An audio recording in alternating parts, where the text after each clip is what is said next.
A cocky Taekwondo champion storms into a quiet auto shop, demanding instant service from the elderly mechanic working alone.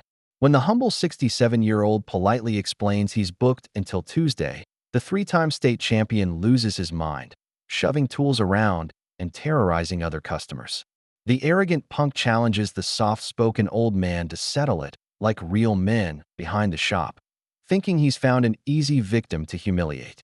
But this isn't just some random mechanic. This is Mike Tyson, the six-time World Karate Federation champion known as the Silent Storm. The young bully has no clue he just challenged a living legend who dominated the martial arts world for over a decade. While the Taekwondo hotshot stretches and shows off for his filming crew, the retired champion quietly changes into his faded black belt, moving with the deadly grace that made him untouchable in the 1980s. The neighborhood gathers, trying to warn the fool what he's gotten himself into, but his ego won't let him listen. What happens when flashy tournament kicks meet true mastery? Can the punk survive learning why legends never really retire? What happened next would shatter the bully's arrogance forever. Before we jump back and tell us where you're tuning in from. And if this story touches you, make sure you're subscribed, because tomorrow I've saved something extra special for you. The morning sun cast long shadows across the concrete floor of Tyson's auto repair as Mike turned the key in the front door. At 67, he still moved with the quiet precision of a man who understood the value of starting each day right. The shop smelled of motor oil and honest work, exactly the way it should. Mike arranged his tools with the same methodical care he'd used for everything the past 15 years. Each wrench had its place, each socket organized by size. The walls held faded photos of muscle cars and classic rock concerts, the kind of memorabilia that made customers feel at home.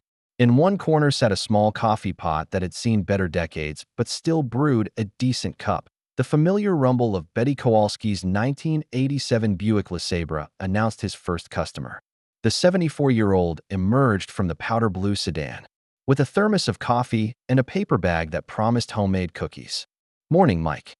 "She's making that noise again." Mike popped the hood and listened to the engine's rhythm. His weathered hands found the problem quickly, a loose belt that would take 5 minutes to fix. "Nothing serious, Betty. Have her purring like new in no time." "You always say that." Betty smiled and handed him the coffee. "But you always deliver." As Mike adjusted the belt, three teenagers rolled up on bicycles. Jimmy Morales, 17, and eager to learn everything about engines. Lisa Chun, whose mountain bike had survived more adventures than it was designed for. Danny Rodriguez, 15, and convinced his BMX could fly if he hit the right ramp. "Mr. Mike," Danny called out. "My brakes are acting weird again." Mike wiped his hands and walked over. Teaching kids about mechanical things felt as natural as breathing. "Let's take a look, son. Remember what I showed you about brake cable tension?" Danny nodded and watched as Mike's steady fingers demonstrated the proper adjustment. The older man's movements were precise, economical. Nothing wasted, everything purposeful. "The key is patience," Mike said, handing back the bike. "Force something that needs finesse, and you'll break what you're trying to fix." The teenagers thanked him with genuine warmth. In a world of video games and smartphones, Mr. Mike's shop represented something solid and real. A place where problems had solutions and hard work meant something. After they left, Mike returned to Betty's Buick. The engine hummed smoothly now, all systems in harmony. She paid him with exact change and another grateful smile. "You're too good to us, Mike. Just treating folks right, Betty. Nothing special about that." The morning peace settled over the shop like a comfortable blanket. Mike organized his tools, checked his appointment book, and prepared for another quiet day of honest work. Then the rumble of an expensive sports car engine shattered the calm. The red Corvette slammed into the parking lot like an angry wasp, engine growling with unnecessary aggression. Smoke leaked from under the hood, and the driver's side door swung open before the car fully stopped. Derek Mitchell stepped out wearing a designer tracksuit covered in martial arts patches. State champion logos decorated his jacket like military medals. Gold chains caught the morning sun, and his movements carried the swagger of someone convinced the world owed him immediate attention. Mike watched through the shop window as Derek surveyed the humble repair facility with obvious disdain. The young man's entire posture screamed entitlement, from his perfectly styled hair to his expensive sneakers. The shop door banged open hard enough to rattle the glass. "Hey, old man. My car's overheating. I need it fixed now." Mike set down his wrench and turned with the patience of someone who'd dealt with difficult customers before. "Good morning. I can take a look, but I'm booked solid until Tuesday." Martinez autoed down the street. "Might Tuesday?" Derek's voice jumped an octave. "Do you know who I am?" "Can't say that I do." Derek jabbed a finger at his jacket patches. "Three-time Arizona State Taekwondo champion. I've got a sponsorship meeting this afternoon that could change my life. This piece of junk neighborhood shop is going to make me fix my own car." Betty looked up from her coffee with raised eyebrows. The teenagers had returned and stood near the door, sensing tension but unsure what to do about it. Mike kept his voice steady. "Like I said, Martinez has good people. They might have time to squeeze you in. Maybe I'm not making myself clear." Derek stepped closer, invading Mike's personal space. "I don't have time to drive around looking for some other shop. You're going to stop whatever you're doing and fix my car. Right now." The shop fell silent except for the tick of cooling engines. Mike's stance shifted slightly, weight settling over both feet in perfect balance. The movement was subtle, but something in his eyes changed. "Son, I understand you're frustrated, but I run an honest business here, and that means keeping my word to the folks who scheduled appointments." Derek's face flushed red. He glanced around at the watching faces, feeling his authority challenged in front of an audience. His martial arts training had taught him to command respect through intimidation, but this old mechanic wasn't responding the right way. "Honest business." Derek laughed harshly. "In this dump? What could you possibly know about running anything important?" He reached out and deliberately swept his arm across Mike's perfectly organized tool bench. Wrenches and sockets scattered across the concrete floor in a symphony of clanging metal. "Oops." Derek's smirk radiated false innocence. "Guess your setup isn't as solid as you thought, old man." Mike looked down at his scattered tools, then back at Derek. When he spoke, his voice carried a new edge that made everyone in the shop stand straighter. "That was a mistake." Mike knelt to collect his scattered tools while Derek towered over him, enjoying the power dynamic. Each wrench that clinked against the concrete seemed to feed the young man's sense of superiority.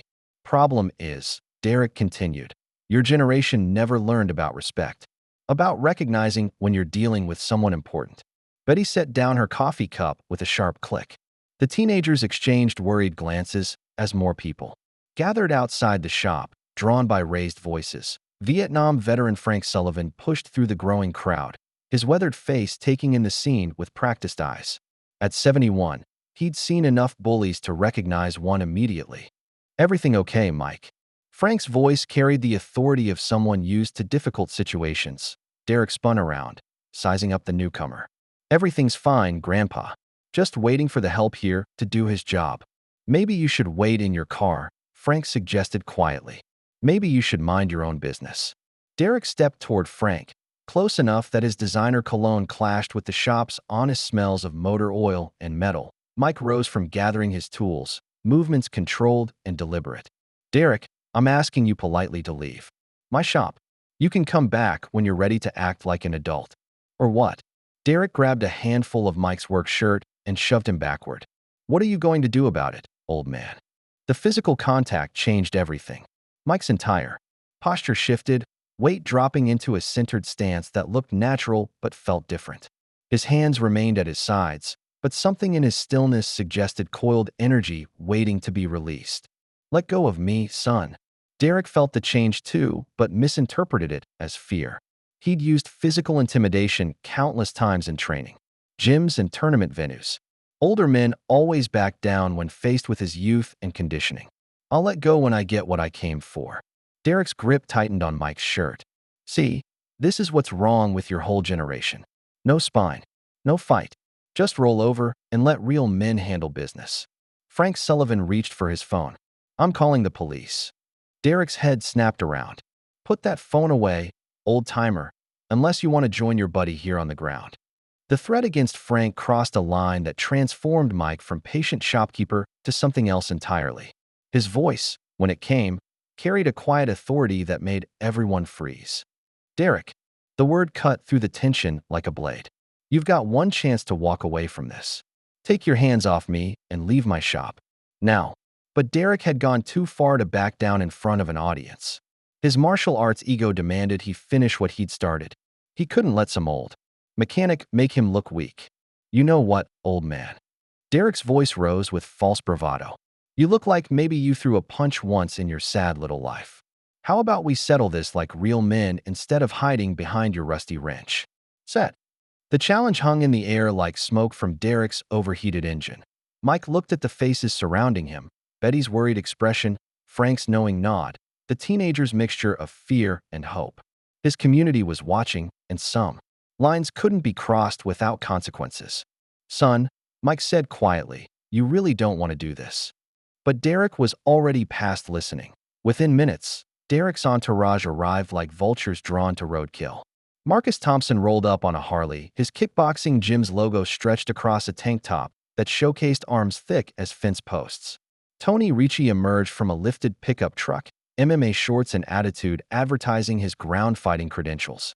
Jason Park, Derek's Taekwondo training partner, completed the crew with a smartphone already recording. Yo, D-Rock, Marcus called out. This the old boy giving you trouble? The gathering crowd had swelled to nearly 50 people. Word traveled fast in the neighborhood, and Mike's shop had become the center of unwanted attention. Derek fed off his crew's energy, puffing up like a rooster in a henhouse.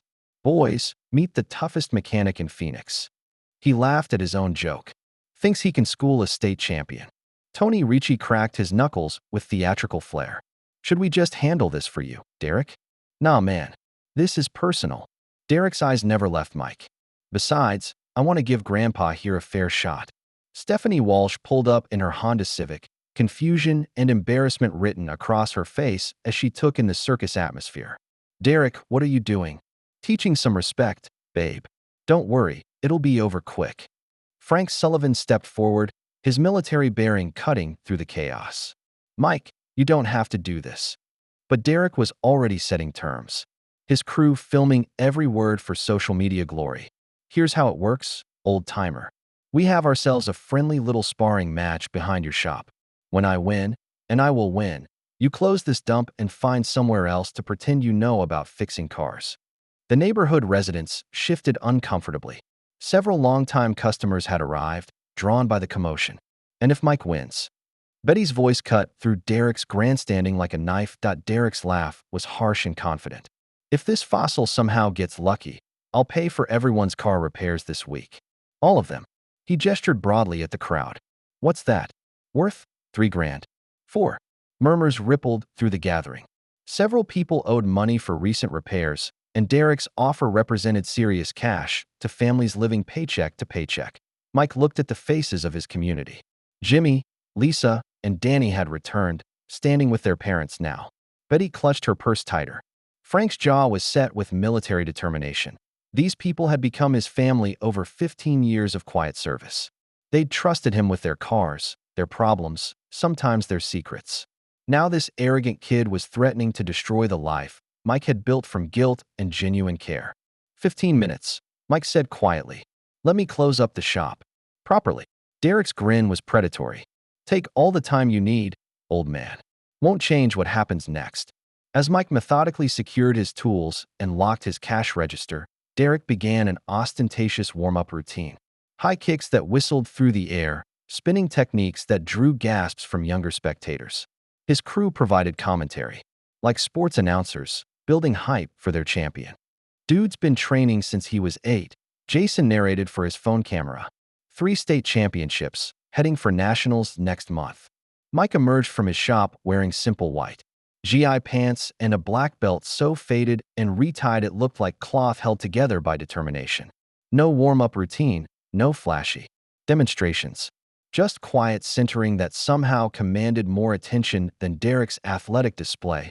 Betty approached with worry etched in every line of her face. Mike, honey, maybe we should call the real police. It's okay, Betty. Mike's voice carried a calm that seemed to come from somewhere deep and unshakable. Sometimes a man has to stand up for what matters. Frank Sullivan stepped between the two fighters, assuming the role of referee with natural authority. Basic rules. No weapons, no permanent damage. Fight ends when someone can't continue or gives up. Derek bounced on his toes like a prize fighter. Entering the ring, Mike stood perfectly still, hands relaxed at his sides, breathing steady and controlled. The crowd fell silent as Frank raised his hand. Fight! Mike methodically secured his shop while the crowd swelled beyond 50 people. News traveled fast in the neighborhood, and curiosity had drawn residents from 3 blocks away. Children perched on parents' shoulders. Teenagers filmed with smartphones. Even Mrs. Patterson from the corner market had closed early to witness the spectacle. Derek stretched with the theatrical flair of a professional athlete, each movement designed for maximum visual impact.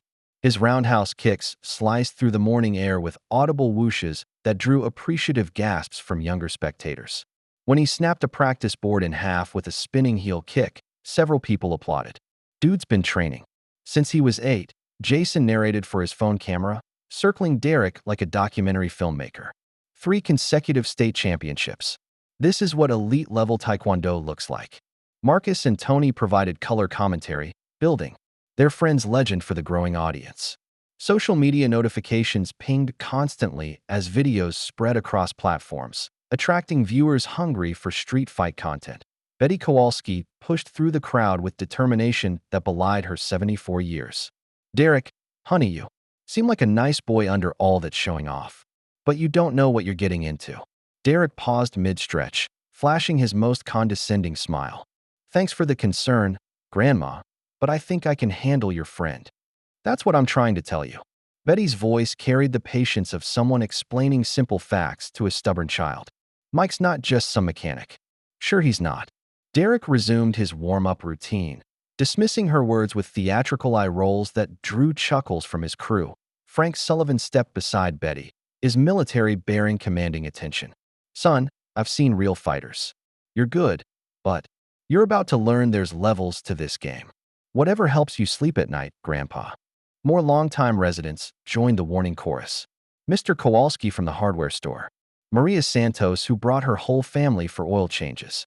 Even teenage Jimmy Morales tried to catch Derek's attention, but the champion was lost in his own hype. Mike emerged from his shop wearing simple white GI pants and a black belt so worn the edges had frayed to cloth. No logos, no patches, no indication of rank beyond that faded strip of fabric.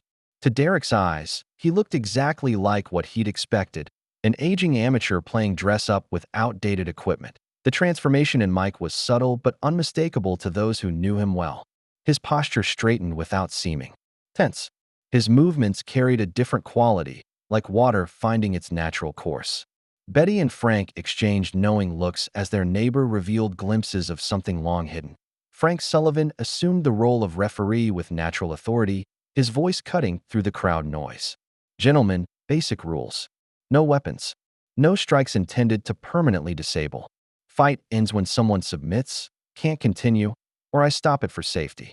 Derek bounced on his toes like a prize fighter, muscles coiled and ready. Mike stood perfectly centered, hands relaxed at his sides, breathing steady as morning mist. The crowd held its collective breath as Frank raised his hand, then dropped it. Begin. Derek exploded into motion like a coiled spring released, launching. A textbook combination that had won him 3 state championships. His lead leg snapped up in a lightning-fast roundhouse kick aimed at Mike's ribs, followed instantly by a spinning back kick toward the head that whistled through the air with tournament precision. Mike wasn't there. The older man had shifted his weight and angled his body with movements so small they seemed insignificant. Derek's kicks missed by inches, cutting through empty air where his target had been a heartbeat before. The crowd murmured as Derek reset and tried again. This time he committed to a more complex attack, a jumping front kick to create distance, followed by his signature spinning heel kick that had knocked out opponents half his age. The technique was flawless, executed with the power and speed that made him a state champion.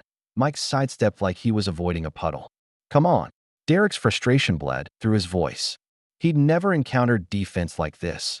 No blocking, no dramatic evasions, just subtle adjustments that made his best techniques miss by margins thin as paper. Derek abandoned his methodical tournament approach and unleashed a furious combination, kicks flowing into each other with the fluid grace of years of training.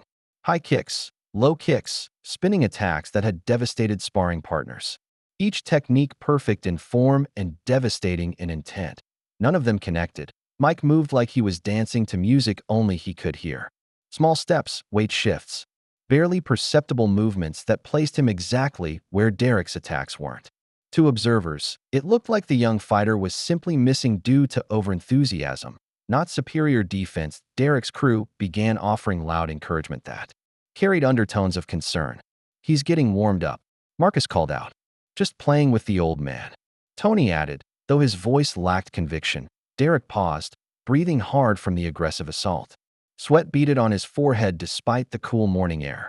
Across from him, Mike remained perfectly calm, his breathing unchanged, hands still relaxed at his sides. "Not bad, kid." Mike's voice carried no mockery, just honest assessment. "But you're fighting the air, not me."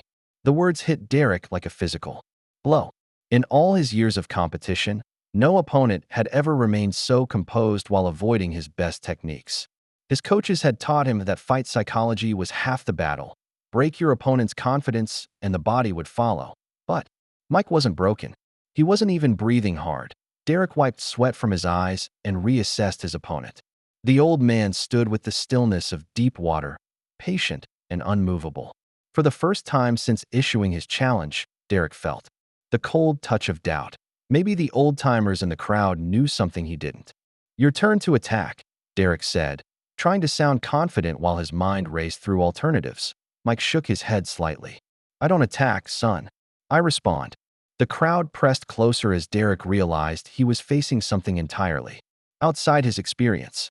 This wasn't just another fighter. This was something else entirely. Derek's confidence began to crack like ice under pressure. Frustration and wounded pride drove Derek to abandon technique for raw power. He launched himself into his highest kick, a spinning heel strike that had ended his last 3 tournament victories.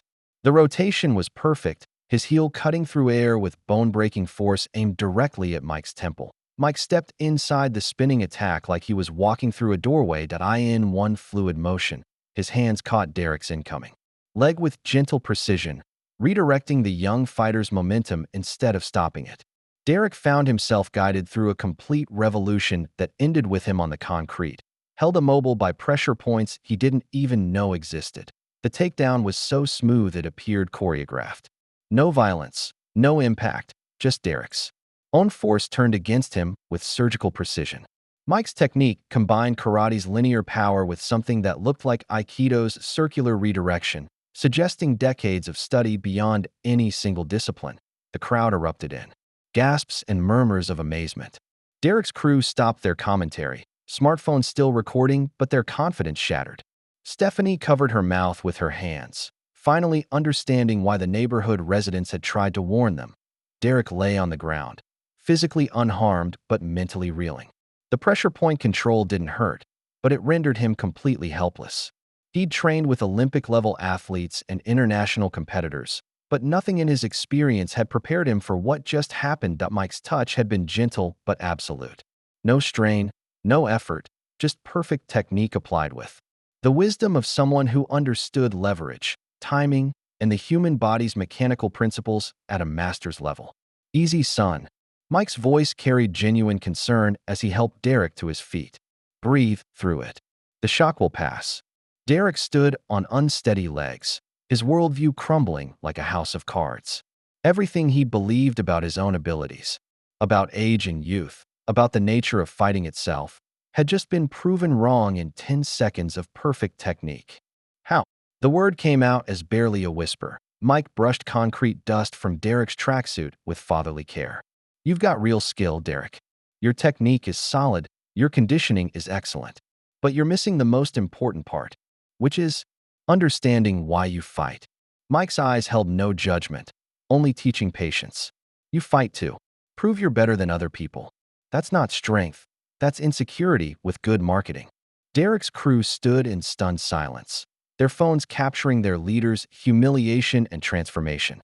The arrogant champion who'd stormed into the shop an hour ago was gone, replaced by a young man confronting the limits of his own understanding. "I don't understand," Derek said, the words heavy with genuine confusion. "You will," Mike replied quietly, "when you're ready."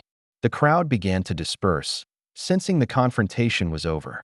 Some patted Mike on the back with proud grins. Others shook their heads at Derek with expressions that mixed pity and amusement. But Betty Kowalski stepped forward, her face glowing with the satisfaction of someone whose warnings had been vindicated. "Derek, honey," she said with grandmother's authority, "let me introduce you properly." Derek sat heavily on the concrete parking lot, his body uninjured but his ego in shambles.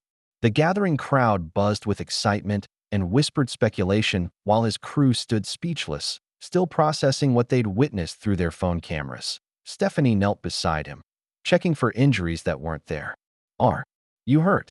"Only my pride," Derek admitted, the arrogance finally drained from his voice. Betty Kowalski stepped forward with the satisfied expression of someone whose warnings had been ignored and vindicated in spectacular fashion. She placed a protective hand on Mike's shoulder like a proud grandmother introducing her favorite grandchild. "Derek, meet Mike Tyson, not the boxer, mind you. The karate champion." Her voice carried the authority of someone delivering historical fact. Six-time World Karate Federation champion, 1982 through 1992. Back in the day, they called him the Silent Storm. The revelation hit Derek like a physical blow. His mouth fell open as the implications cascaded through his consciousness. He'd challenged a living legend, a man whose name belonged in martial arts history books. The Silent Storm, Frank Sullivan added with evident respect, dominated the international circuit for over a decade. Never saw anything like it before or since. Derek's crew lowered their phones, finally understanding why their friend's best techniques had seemed powerless. Marcus Thompson, who'd been bragging about his own fighting credentials an hour earlier, looked like he'd met Elvis. "You're him." Derek's voice was barely above a whisper. "You're actually him." Mike seemed uncomfortable with the attention, more concerned about Derek's emotional state than basking in belated recognition. "That was a long time ago, son. Different life. But why didn't you say anything? Why let me make such a fool of myself?" "Because you needed to learn something you couldn't be told." Mike extended his hand to help Derek stand. "Respect isn't something you demand. It's something you earn through how you treat others." Derek accepted the help, his legs still unsteady from shock and revelation. "I've been training since I was 8 years old. I thought I knew what I was doing." "You do know what you're doing," Mike corrected gently. "Your technique is excellent, your dedication is obvious. But technique without wisdom is just elaborate violence." The crowd began to disperse, sensing the confrontation had transformed into something private and meaningful. Several longtime neighbors approached Mike with proud smiles, clearly satisfied that their champion's secret was finally revealed. Derek looked around at the faces of people who'd tried to warn him, seeing their attempted kindness for what it really was. They all knew, didn't they? "We've known Mike for 15 years, Betty said with gentle reproach. "He fixes our cars, helps our kids, keeps this neighborhood safe just by being here. But he never brags, never uses his past to intimidate anybody." Derek turned back to Mike with new eyes, seeing the quiet dignity and genuine humility that had been there all along. "I'm sorry. For everything. The way I acted, the things I said." Apology accepted. Mike's handshake was firm and genuine. "Now let's see about fixing your car." As they walked toward the smoking Corvette, a black Mercedes sedan pulled into the parking lot with the smooth precision of expensive engineering. The driver's side door opened, and Vincent Castellano emerged wearing a perfectly tailored suit and the confident smile of someone who had been watching everything unfold from a comfortable distance. Well, Vincent said, approaching with predatory grace. "Looks like I found exactly what I've been searching for." Vincent Castellano moved through the dispersing crowd with the smooth confidence of a predator who had found perfect prey. His expensive suit and perfectly styled silver hair marked him as someone from a different world than the humble auto shop and its blue-collar community.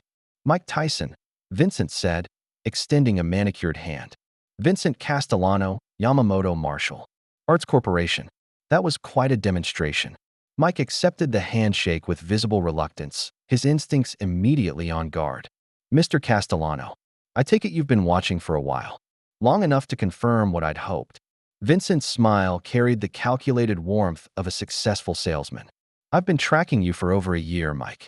My organization has a proposition that could change everything." Derek stood nearby, still processing his encounter with living legend. The mention of corporate martial arts caught his attention. This was the world he'd dreamed of entering. "I'm retired," Mike said simply. "Have been for 15 years. Retirement is a luxury few legends can afford." Vincent produced a leather portfolio with theatrical flair. "Yamamoto Corporation wants to stage the comeback fight of the century. You versus Japan's current world karate champion, Hiroshi Nakamura. Winner takes all. $2 million. The number hit the crowd like a physical force. Betty gasped. Frank whistled low. Even Derek's crew, still filming, perked up at the mention of serious money. "Not interested." Mike turned to walk away, but Vincent's voice stopped him. "I understand your hesitation, but I've done my research, Mike. Tyson's auto repair operates on thin margins. This neighborhood could use investment. Your community could benefit from your one last fight."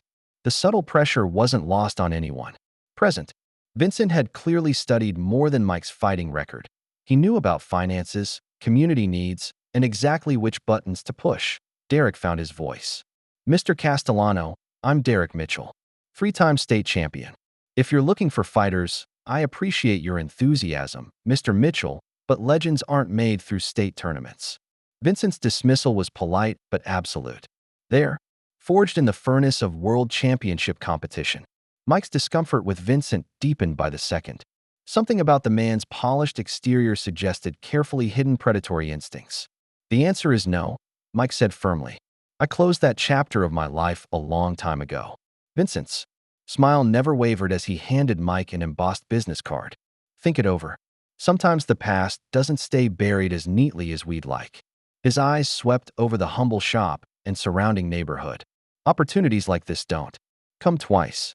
As Vincent's Mercedes glided away with silent precision, Mike noticed the man had been photographing the shop and neighborhood throughout their conversation. The casual surveillance sent cold fingers of warning up his spine. "Who was that guy?"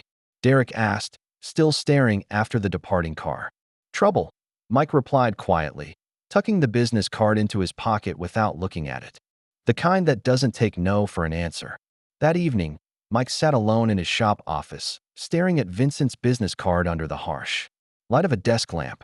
The embossed lettering seemed to pulse with implied threats, and the man's final words echoed in the silence. "Sometimes the past doesn't stay buried as neatly as we'd like." The card triggered memories Mike had spent 15 years trying to suppress. The noise of the crowd faded, replaced by the sounds of that final championship match, the one that ended everything. The Tokyo Dome, 1992. Tommy Rodriguez, 23, years old and hungry for glory, moving with the fluid grace of a natural fighter. Mike had been 37 then, at the absolute peak of his abilities, defending his sixth consecutive world title against the most promising challenger he'd ever faced. The fight had been everything the sport represented, two masters testing each other with respect and skill. Tommy's youth and speed matched against Mike's experience and precision. 4 rounds. They danced the ancient dance of competition, neither able to gain decisive advantage. Then came the fifth round. Mike's signature technique, a devastating combination he'd perfected over 20 years of training. The same move that had won him countless victories without serious injury to his opponents. But something went wrong. The protective padding felt different beneath his hands. The angle was off by mere degrees that Tommy's screams still echoed in Mike's nightmares. The spinal injury had been catastrophic. Paralysis from the waist down. A promising career destroyed in the space of a heartbeat. Mike had won the championship and lost everything that mattered. The guilt had consumed him like acid. Every replay, every slow-motion analysis, every expert opinion confirming that technique had been perfectly executed according to the rules. But rules didn't matter when a young man would never walk again. Mike had retired immediately, walking away from millions in endorsements and exhibition matches. The sport that had given him everything had taken something irreplaceable from another man. He'd moved to Phoenix, bought the auto shop, and dedicated his life to service instead of competition. But even in his memories, details nagged at him. The protective gear that felt subtly wrong. The unusual pressure from promoters for a spectacular finish that would boost television ratings. The way tournament officials had rushed the medical response, almost like they'd been prepared for serious injury. Had something been wrong that night? Or was guilt making him imagine conspiracies where only tragic accidents existed? The phone's harsh ring shattered his brooding. Betty's voice was shaky with worry. Mike, there are men taking pictures of all our houses. They've got clipboards, and they're measuring things. I think something's not right. Mike stood immediately, the business card forgotten on his desk. I'll be right there, Betty. As he locked up the shop, Vincent's final words took on new and ominous meaning. The past wasn't staying buried, and apparently neither was the present threat to everything Mike had built from the ashes of his guilt. Mike rushed through the darkening neighborhood to find Betty standing on her front porch, arms wrapped around herself for comfort. Three men in business suits moved methodically between houses, photographing properties and taking measurements with professional equipment. They've been at it for 2 hours, Betty said, her voice tight with worry. Won't answer questions, just keep saying they're conducting routine assessments for Phoenix Development Associates. Mike approached the nearest surveyor, a thin man, with expensive glasses and the demeanor of someone used to being questioned. Evening. Mind telling me what you're assessing? Routine property evaluation, sir. Nothing to concern yourself with. The non-answer confirmed Mike's worst suspicions. This wasn't routine anything. This was reconnaissance, and Vincent Castellano was behind it up by morning. The entire neighborhood had discovered the scope of the invasion. Every property on the block had been photographed, measured, and documented. Children walked to school past men with clipboards who treated their homes like items in an inventory. Vincent arrived at Mike's shop before the morning coffee finished brewing, his Mercedes pulling up with predatory precision. This time he brought lawyers, 3 of them in matching suits carrying leather portfolios thick with legal documents. Good morning, Mike. Vincent's smile carried the satisfaction of someone holding winning cards. I hope you've had time to reconsider my offer. The answer's still no. I was afraid you'd say that. Vincent spread contracts across Mike's workbench like a poker player revealing a royal flush. Phoenix Development Associates, that's one of my subsidiary companies, has acquired options on this entire block, contingent on certain conditions being met. Mike scanned the documents, his heart sinking as he understood the scope of Vincent's manipulation. Every property surrounding his shop, including Betty's house, Frank's duplex, and the homes of families who'd become his chosen family over 15 years. Here's how it works. Vincent continued with the patient tone of someone explaining simple facts to a slow student. If you agree to my tournament proposal, these options remain dormant. If you don't, they activate automatically. Either way, I get what I want. You can't force people to sell their homes. I can't. But economic pressure can accomplish wonders. Vincent's lawyers began spreading additional documents. Increased property taxes based on new assessments. Utility rate adjustments. Zoning challenges that make small businesses difficult to maintain. The threat was comprehensive and legal, wrapped in bureaucratic language that made it sound almost reasonable. Vincent had researched not just Mike's fighting career, but his entire life, identifying every pressure point that mattered. These people have lived here for decades, Mike said, his voice tight with controlled anger. And they can continue living here, just in modern condominiums instead of these quaint, older homes. Vincent gestured dismissively at the humble neighborhood. Progress, Mike. Everyone benefits. Betty appeared in the doorway, her face set with the determination of someone who'd survived the Great Depression and 3 wars. Michael, who are these people and why are they talking about our homes? They're leaving, Betty. Mike's voice carried finality that made Vincent's lawyers step backward instinctively. Actually, we're not. Vincent's confidence never wavered. Mr. Tyson has 7 days to consider my generous offer. After that, development proceeds according to schedule. As Vincent and his legal team departed, Derek arrived to find Mike staring at contracts that represented the destruction of everything he'd built from guilt and genuine care. What's wrong? Derek asked, sensing the change in atmosphere. Mike looked up at the young man who'd challenged him less than 24 hours ago, seeing not an enemy, but a potential ally in something much larger than a simple fight. Vincent Castellano just declared war on my community, Mike said quietly, and I'm going to need help.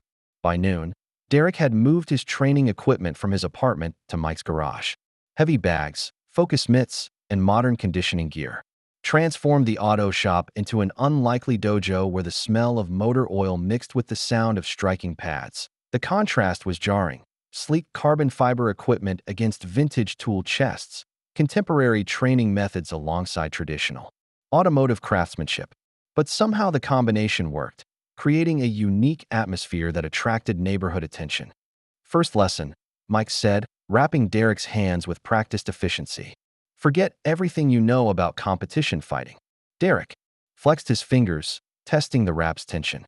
What do you mean? Tournament fighting is about scoring points and impressing judges. Real martial arts is about protecting what matters. Mike demonstrated a basic stance that looked deceptively simple. Your techniques are excellent, but you're missing the foundation. Derek attempted to mirror the position, but his modern training had emphasized speed and flash over fundamental stability.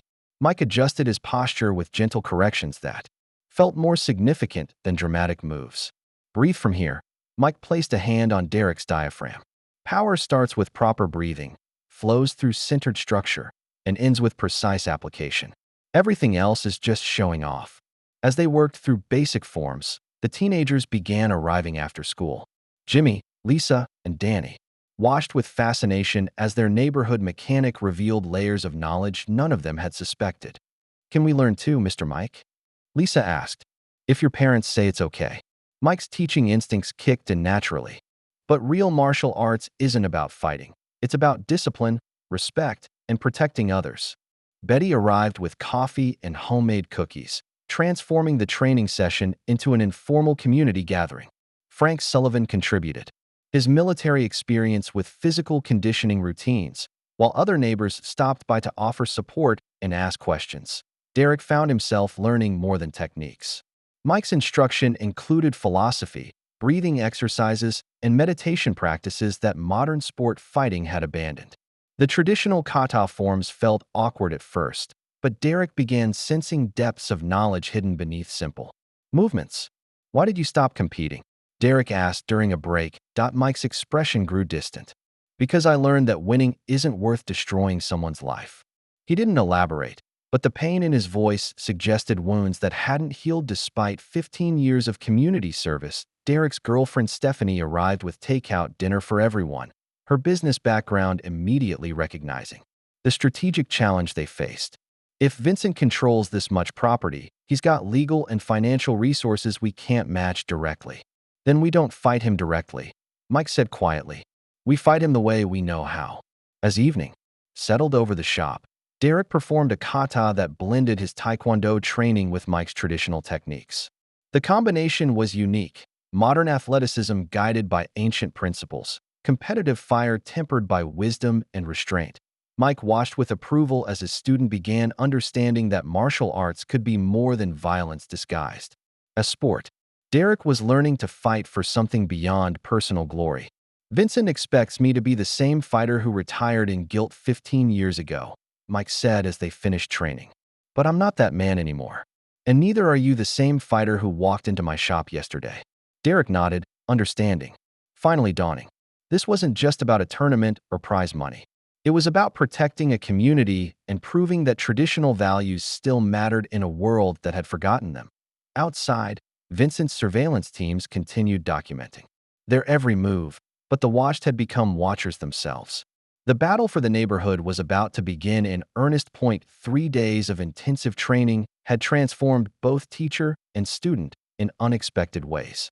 Derek's natural athleticism embraced traditional techniques with surprising grace, while Mike found himself learning from modern training methods he'd dismissed as commercial nonsense. Your conditioning is incredible for 67, Derek said, adjusting resistance bands around Mike's shoulders. But these recovery techniques could add years to your performance. Mike worked through the exercise with focused intensity, his body responding to scientific training principles Derek had learned from contemporary sports medicine. Ice baths, targeted nutrition, and recovery protocols that hadn't existed during Mike's championship years. In my day, we thought pain was weakness leaving the body, Mike admitted, stretching muscles that felt better than they had in years. Turns out some pain is just inefficient training. Derek's evolution was even more dramatic. His flashy Taekwondo techniques now carried the centered power of traditional karate. High kicks flowed into close-range combinations, spinning attacks transitioned into linear strikes, and every movement reflected growing understanding of martial arts as philosophy rather than mere combat. Stephanie arrived with her laptop and a stack of business documents, her MBA finally finding practical application. The media attention is incredible. 3 local news stations want interviews, and there's interest from ESPN Classic. The story had captured public imagination, aging legend versus modern champion, traditional values against commercial martial arts. Social media buzzed with videos of Mike's demonstration and Derek's transformation from bully to respectful. Student added human interest that transcended sports. Sponsorship offers are pouring in, Stephanie continued. Local businesses, automotive companies, even some national brands want to associate with the story. Mike remained focused on technique, rather than publicity, but the financial security for his community provided relief from Vincent's pressure tactics. Whatever happened in the tournament, the neighborhood would benefit.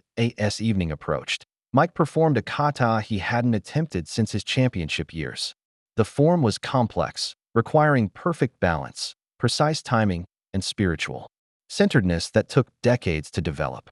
His movements flowed like water finding its natural course, each technique building toward a climax of controlled power that left observers breathless. Derek watched in amazement as his teacher demonstrated why he'd been considered the world's best. This wasn't just martial arts. This was art expressed through the human body, tradition made manifest through perfect technique. That's what I've been trying to show you, Mike said, barely breathing hard despite the demanding routine. Technique serves spirit, not ego. Power serves protection, not domination. Betty applauded from her lawn chair, tears of pride streaming down her face. Frank nodded with military appreciation for excellence recognized. The gathered neighborhood finally understood what they'd been witnessing, not just a comeback, but a master reclaiming his art. Derek felt the weight of responsibility settling on his shoulders. He wasn't just learning to fight. He was becoming guardian of something precious and endangered, the black limousine that pulled up to the Scottsdale Marriott represented everything Mike had learned to distrust about modern martial arts. Hiroshi Nakamura emerged surrounded by an entourage that included trainers, managers, publicists, and a suspicious nutritionist whose equipment cases seemed more medical than dietary. T35. Nakamura possessed the perfect conditioning of a professional athlete, but his demeanor carried none of the respectful dignity Mike remembered from Japanese competitors. This was martial arts as corporate entertainment, traditional values sacrificed for television ratings and endorsement deals. The press conference confirmed Mike's worst fears about what his sport had become. American karate has always been inferior to Japanese technique, Nakamura declared to a room full of reporters. This old man represents outdated methods that have no place in modern competition. Mike sat quietly at the opposite end of the head table, watching his opponent perform for cameras with the practiced arrogance of someone who'd confused celebrity with achievement. The neighborhood where he trains is a slum that deserves improvement, Nakamura continued, clearly reading from talking points Vincent had provided. My victory will demonstrate that youth and modern training always defeat age and tradition. The insults were calculated to provoke reaction, but Mike had learned patience through 15 years of community service. He responded to reporters' questions with quiet dignity that contrasted sharply with his opponent's theatrical aggression. After the formal press conference, Mike overheard conversations between Nakamura and his team that revealed the true scope of their preparation. References to enhancement protocols and maximum advantage strategies suggested methods that went far beyond traditional training. The suspicious nutritionist turned out to be Dr. Kenneth Walsh, whose background included work with performance enhancement programs that skirted the edges of legality. His presence indicated Nakamura's team was prepared to use every available advantage, traditional or otherwise. Derek, who'd attended as Mike's training partner, was visibly disgusted by what he witnessed. This isn't martial arts. It's professional wrestling with better choreography. The breaking point came when Nakamura made an unscheduled visit to Mike's neighborhood, arriving with photographers to document the primitive conditions where his legendary opponent prepared for their confrontation. His dismissive comments about Betty's modest home and condescending attitude toward the gathered residents crossed personal lines that transformed the tournament from professional obligation into genuine conflict. This is what American martial arts has produced, Nakamura announced for his documentary crew. Declining neighborhoods, aging fighters clinging to past glory, communities that resist necessary progress. Betty Kowalski stood up from her porch chair with the dignity of someone who'd survived the Great Depression and raised 3 children on factory wages. Young man, you have excellent technique, but terrible manners. The crowd of neighbors murmured agreement, but Nakamura had already dismissed them as irrelevant to his narrative. He was there to establish superiority, not engage in conversation with people he considered obstacles to development. As the entourage departed, Mike felt something he hadn't experienced in 15 years. Not guilt or reluctance, but righteous anger at seeing his chosen family insulted by someone who'd forgotten that martial arts was supposed to build character, not destroy it. The tournament had become personal. Mike's anger at Nakamura's treatment of his neighbors translated into the most intense training session since his comeback began. The old champion's legendary techniques returned with emotional fuel behind them, and Derek witnessed firsthand why Mike had dominated international competition for over a decade. Local media, drawn by the human interest story, arranged a public demonstration at a downtown venue that attracted hundreds of spectators. What they witnessed was a masterclass in traditional martial arts applied with modern relevance. Vincent had sent 5 professional intimidators to test Mike's readiness. Men with backgrounds in street fighting and underground competition who specialized in psychological warfare and brutal efficiency. They arrived expecting to face an aging amateur playing at comeback glory. They encountered the silent storm in his natural element. Mike's technique was flawless, showcasing the precision and control that had made him legendary. Each opponent was defeated with different methods: pressure point manipulation, redirection techniques, and strikes so perfectly placed they ended conflicts without causing permanent damage. The demonstration lasted less than 10 minutes and required no recovery time. Mike moved between opponents like he was performing choreographed kata, each technique flowing naturally into the next. His breathing never changed, his composure never wavered, and his control was so absolute that defeated opponents thanked him for the lesson. The crowd's response was electric. This wasn't just fighting. This was artistry expressed through martial technique, tradition made visible through perfect application. Social media exploded with videos that contrasted Mike's respectful dominance with Nakamura's arrogant posturing. That's why they called him the Silent Storm, Frank Sullivan explained to younger viewers. Never wasted energy on intimidation or showboating. Just delivered justice with perfect technique. National media picked up the story, and sponsorship offers flooded in from companies eager to associate with authentic American values. Local businesses pledged support that would provide financial security for the neighborhood regardless of tournament outcome. Derek assisted throughout the demonstration, his own skills now enhanced by traditional principles that made his modern techniques more effective. Together, they represented the perfect fusion of old wisdom and new energy. The positive coverage spread internationally, with Mike's humble demeanor and community focus contrasting favorably with Nakamura's corporate-sponsored arrogance. Betting odds shifted dramatically as professional fight analysts recognized authentic mastery. As the celebration continued into the evening, Vincent arrived with his legal team, their expressions carrying the satisfaction of predators who had outmaneuvered their prey. Magnificent performance, Mike. Vincent's applause was slow and mocking. Too bad it won't matter. He spread new legal documents across Mike's workbench while the gathered crowd watched in growing confusion and concern. Win or lose, you've already signed contracts that transfer all property rights to my development company. The tournament was never about competition. It was about getting your signature on the right documents. The devastating revelation hit the community like a physical blow. Mike had been maneuvered into a trap where victory and defeat led to the same outcome.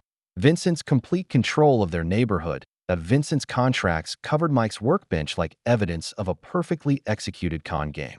Legal language dense with subclauses and conditional triggers revealed the true scope of his manipulation. Every signature Mike had provided, every document he'd reviewed, had been building toward this moment. Property transfer occurs automatically.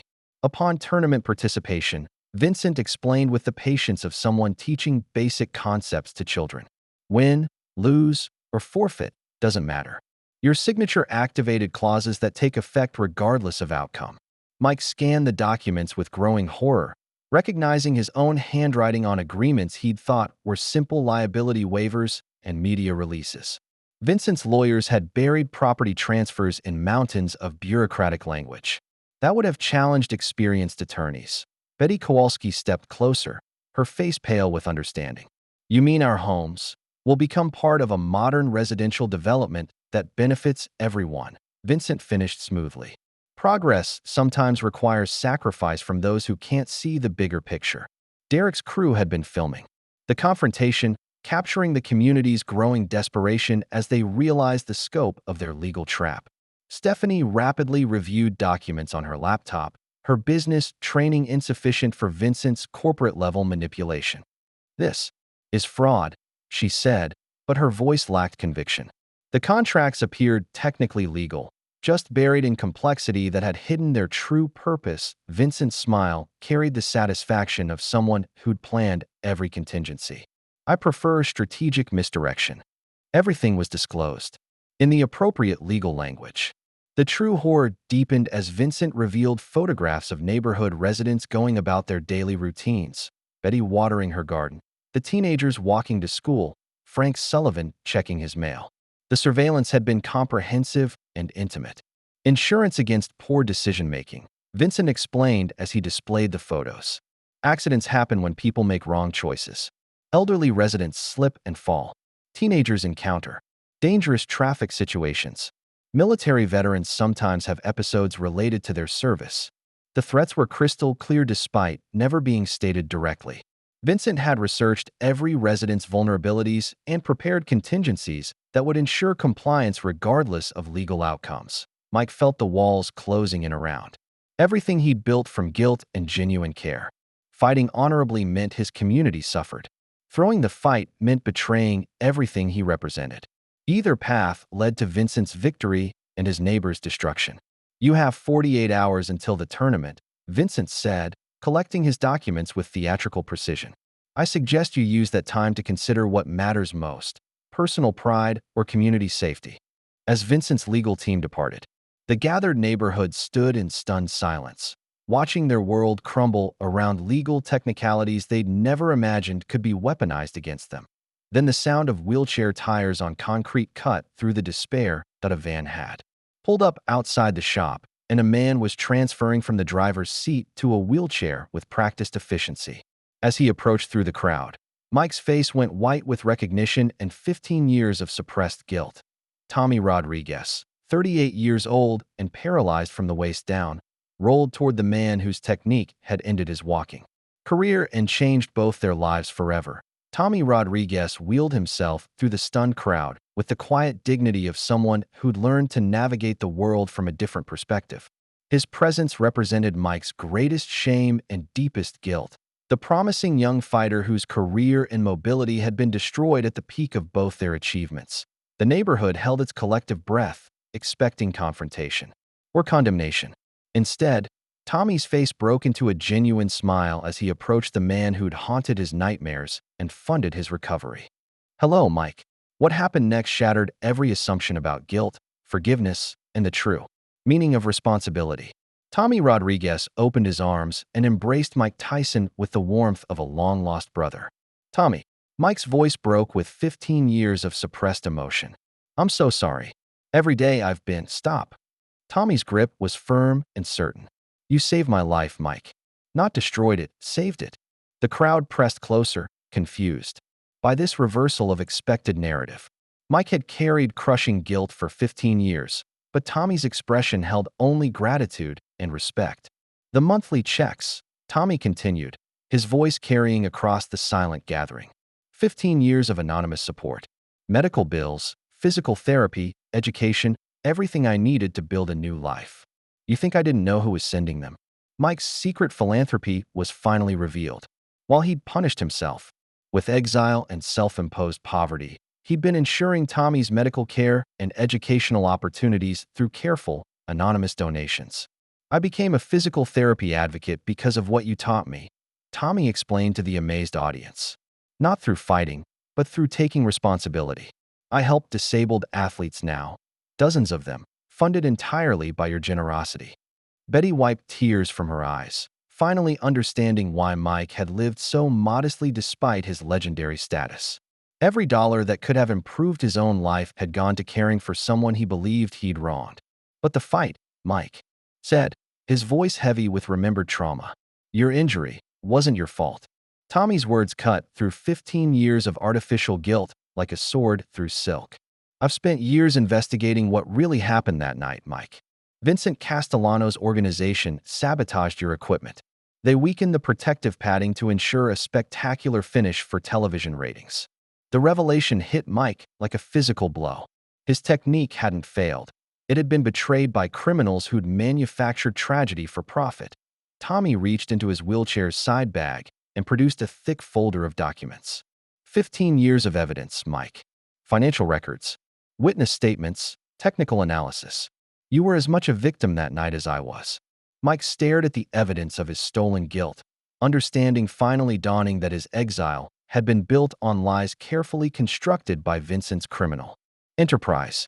Now, Tommy said with quiet determination, it's time to set things right. Tommy spread 15 years of meticulous investigation across Mike's workbench, each document representing another piece of a criminal conspiracy that had destroyed 2 careers for entertainment profit.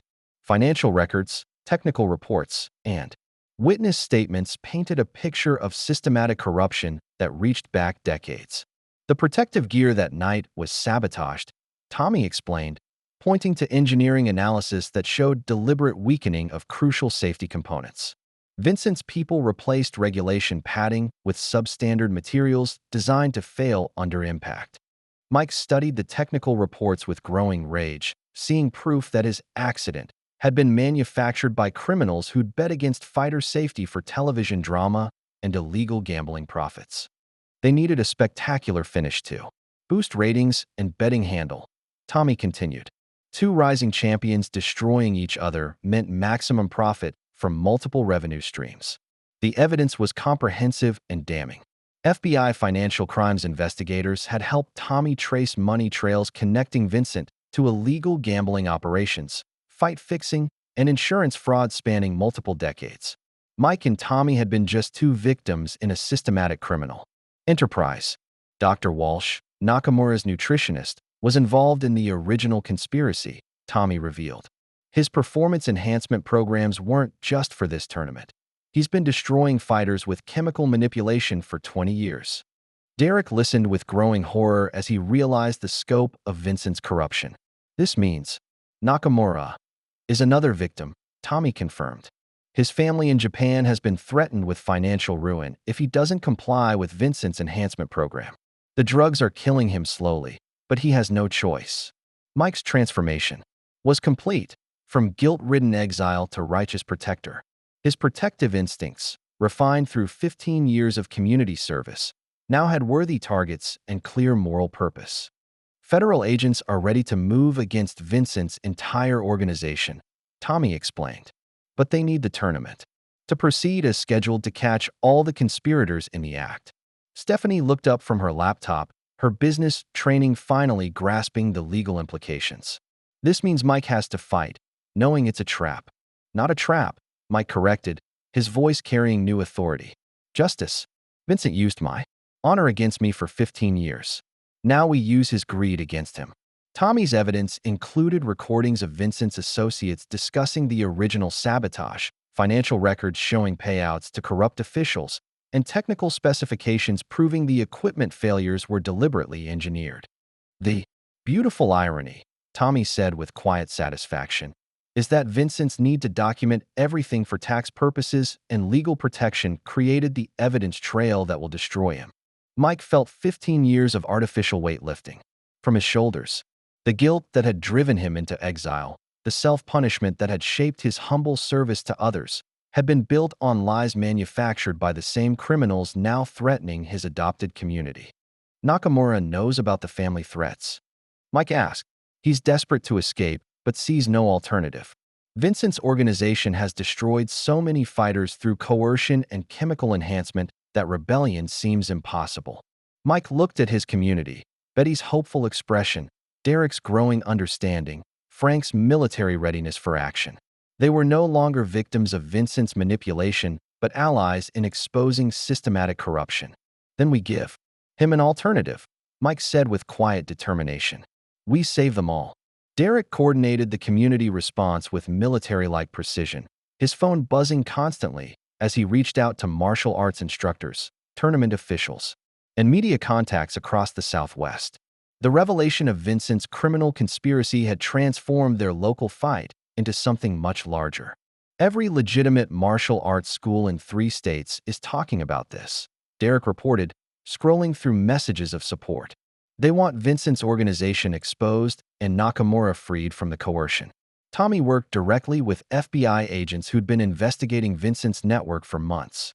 Federal surveillance teams positioned themselves throughout the neighborhood, providing discreet protection for vulnerable residents while gathering evidence for prosecutions that would span multiple jurisdictions. Agent Morrison says they've been waiting years for someone with inside access to come forward, Tommy explained. My evidence gives them everything they need for RICO charges.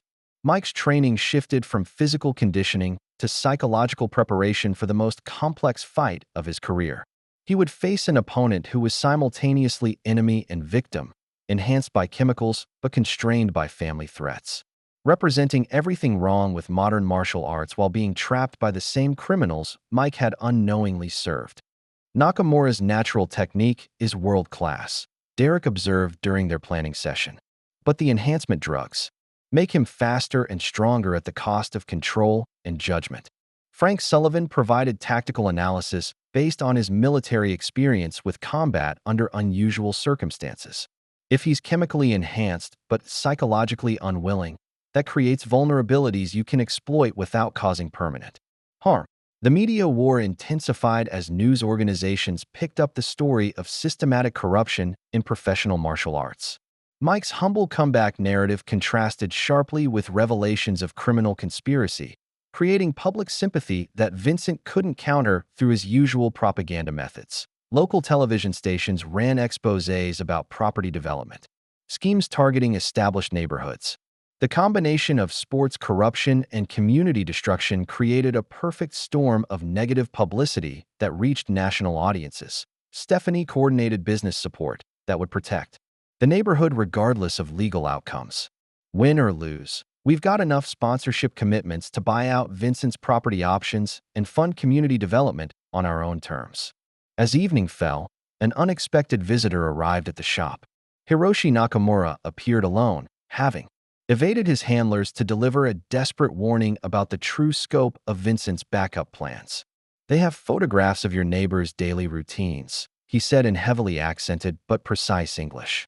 Dr. Walsh has prepared contingencies if I lose. Accidents that will look natural but eliminate witnesses.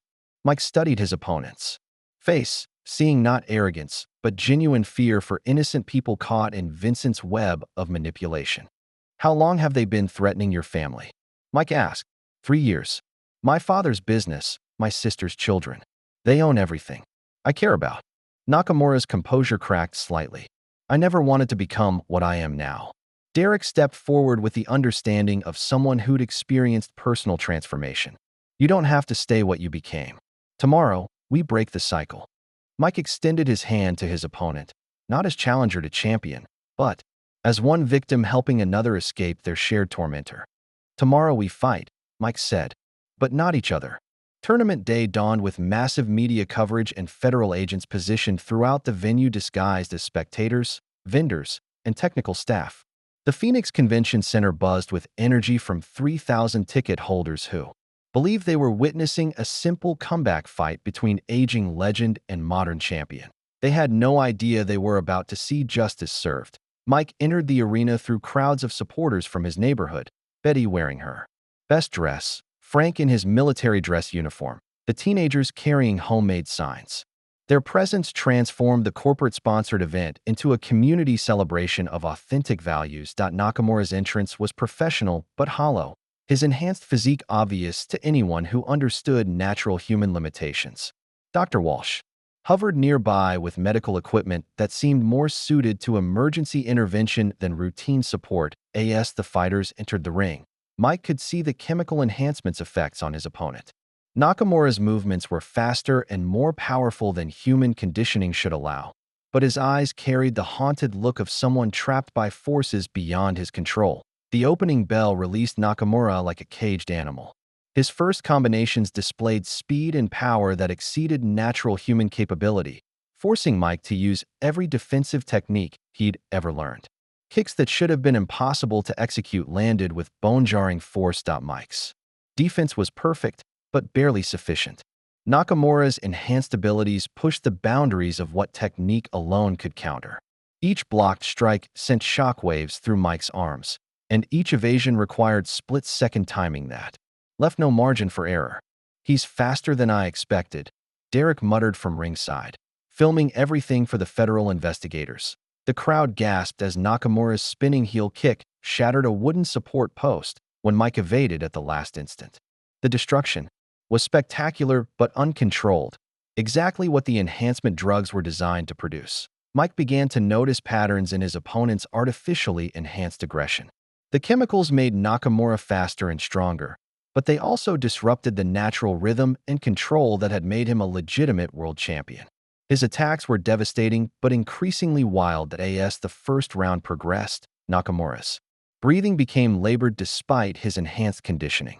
His heartbeat was visible in his neck, irregular and strained from chemical stress his body was never designed to handle. Mike realized with growing horror that he wasn't just fighting an enhanced opponent. He was watching a man being slowly poisoned by the substances Vincent's organization had forced into his system.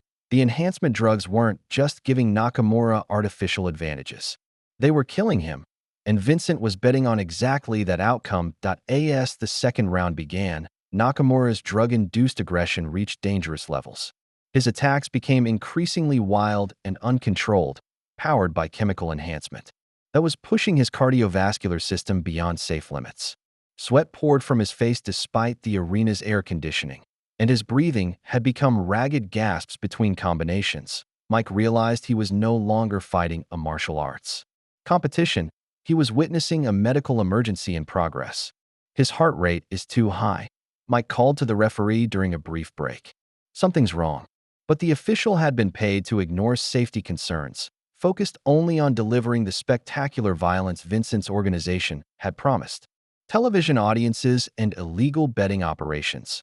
Nakamura launched himself into a spinning jump kick that would have hospitalized most opponents, but his landing was unstable. The enhancement drugs were affecting his balance and spatial awareness, making his own techniques dangerous to execute. Mike made a decision that transcended competition entirely. Instead of capitalizing on his opponent's growing instability, he began using defensive techniques specifically designed to calm and control rather than defeat, drawing on 15 years of patient work with community members, teaching teenagers to control their tempers, helping elderly neighbors manage their fears, guiding Derek from arrogance to wisdom. Mike shifted his entire approach from winning a fight to saving a fellow victim. His movements became perfectly centered and controlled, absorbing Nakamura's chemically fueled attacks with techniques that redirected energy instead of returning it. Each defense was designed to slow the pace, reduce the intensity, and give Nakamura's overtaxed system time to recover. "What is he doing?" Derek whispered from ringside, filming everything for federal investigators. "The highest level of martial arts," Tommy replied quietly. "Protecting even those who attack you."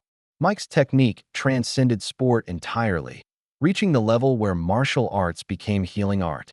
His defensive movements had a calming effect on Nakamura's artificial aggression, like a skilled therapist working with someone in crisis.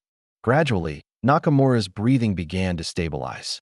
His wild attacks started showing traces of the technical precision that had made him a legitimate champion before Vincent's chemical manipulation. The crowd sensed something extraordinary happening, but couldn't quite understand what they were witnessing. This wasn't violence for entertainment. This was one master helping another remember who he really was beneath the artificial enhancement. Nakamura paused mid-attack, confusion replacing chemical rage as his natural discipline began fighting against the drugs in his system. For the first time in 3 years, he was remembering what martial arts felt like without artificial enhancement. Mike stepped back, hands open in a gesture of respect rather than challenge. "Fight with me, not against me," he said quietly.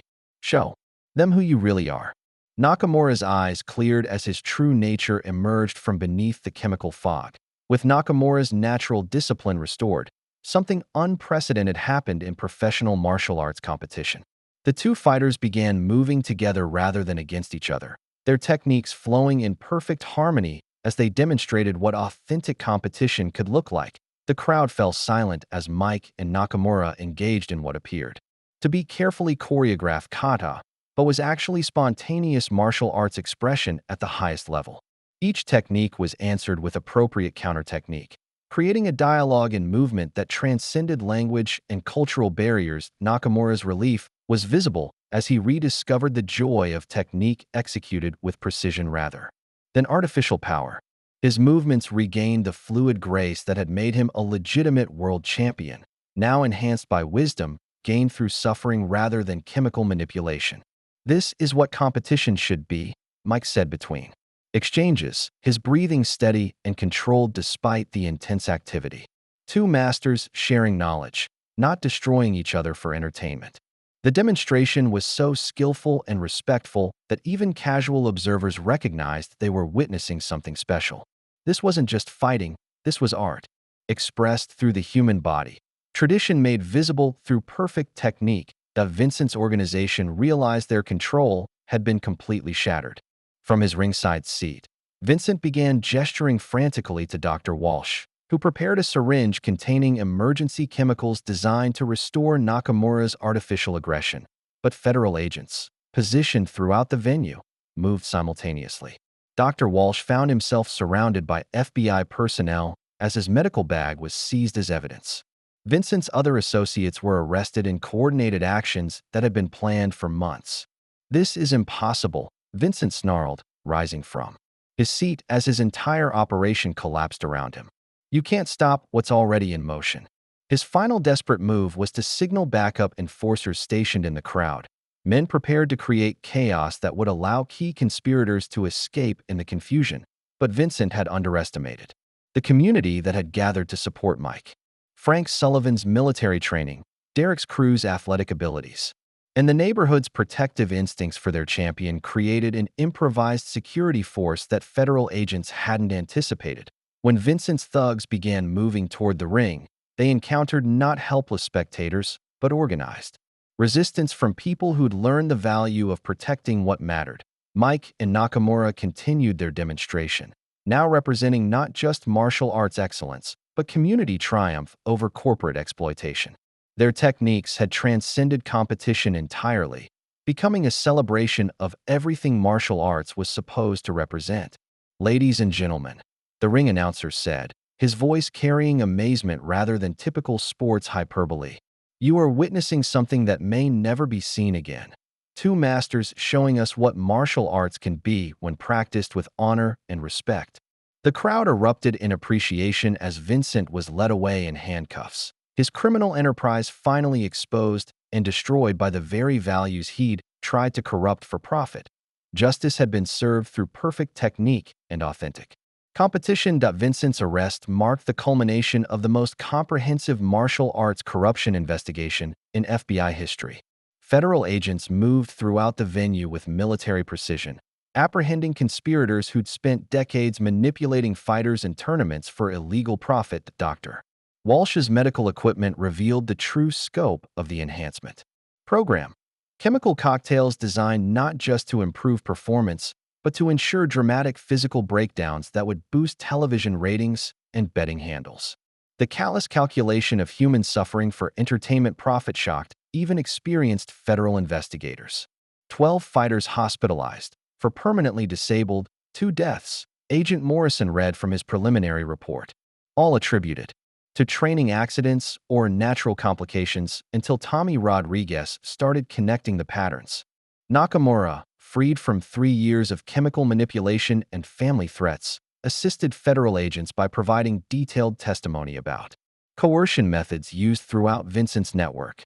His relief was visible as he finally spoke freely about his experiences. "They threatened my father's business, my sister's children," he explained to investigators. "I became something I hated to protect people I loved. Mr. Tyson showed me there was another way." The legal resolution was swift and comprehensive. Vincent's organization had documented their crimes so thoroughly for tax and insurance purposes that prosecutors had overwhelming evidence for RICO charges. Conspiracy, fraud, and attempted murder. Property seizures from Vincent's criminal enterprise provided far more compensation than the neighborhood had ever dreamed possible. Combined with legitimate sponsorship offers from companies eager to associate with authentic values, the community found itself financially secure beyond all expectations. Derek coordinated the business aspects with Stephanie's help, ensuring that windfall profits would benefit long-term community development rather than creating short-term wealth that might disappear. "We're establishing a community foundation," Stephanie announced to the gathered residents. "Permanent funding for education, small business development, and martial arts instruction that preserves traditional values." Tommy Rodriguez received recognition from disability advocacy organizations for his years of investigation that had exposed systematic corruption affecting dozens of athletes. His work would prevent future victims while providing support for fighters already damaged by Vincent's criminal enterprise. 6 months after the tournament, Mike's neighborhood had become a model community that attracted visitors from around the world. The auto shop remained the heart of daily life, but now it anchored a thriving district where traditional values and modern opportunities coexisted perfectly. Derek opened his dojo next door, teaching the next generation that martial arts served character development rather than ego satisfaction. His students learned respect, discipline, and community service alongside physical techniques. Betty Kowalski ran a small cafe that served the increased foot traffic, her homemade cookies becoming famous among martial arts pilgrims who came to train with the living legend who'd chosen community service over commercial success. Frank Sullivan helped coordinate neighborhood security and organization, his military experience proving invaluable in managing growth while preserving the close-knit atmosphere that made the community special. The transformation was complete, from threatened neighborhood to thriving community, from guilt-ridden exile to respected master teacher, from corrupted sport to authentic martial arts practice. Mike had found perfect integration of his legendary past with meaningful present service. 6 months after the tournament, Mike's morning routine remained beautifully unchanged despite everything that had transformed around him. He still opened Tyson's auto repair at 7 a.m., still arranged his tools with the same methodical precision, still brewed coffee in the same pot that had seen better decades but delivered honest results. The garage had been expanded to include a formal dojo, but automotive repair work continued as the foundation of his daily life. Classic rock memorabilia shared wall space with martial arts certificates, and the coffee pot sat beside trophies that visitors from around the world came to see. Derek ran the martial arts program with the dedication of someone who'd learned that teaching was more fulfilling than competing. His students, a mix of neighborhood kids and serious adult practitioners, learned respect, discipline, and community service alongside technical skills.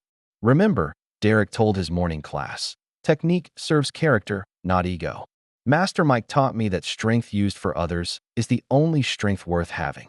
Tommy Rodriguez served as assistant instructor, having found new purpose in sharing traditional martial arts with disabled athletes. His program had expanded to serve dozens of participants, proving that adaptation and determination could overcome any physical limitation. Betty Kowalski's small cafe had become a gathering place for martial arts practitioners and automotive enthusiasts alike. Her famous cookies drew visitors from 3 states, but she still saved the best ones for her neighbor Mike. Frank Sullivan coordinated neighborhood activities with military efficiency, ensuring that growth never overwhelmed the close-knit atmosphere that made their community special.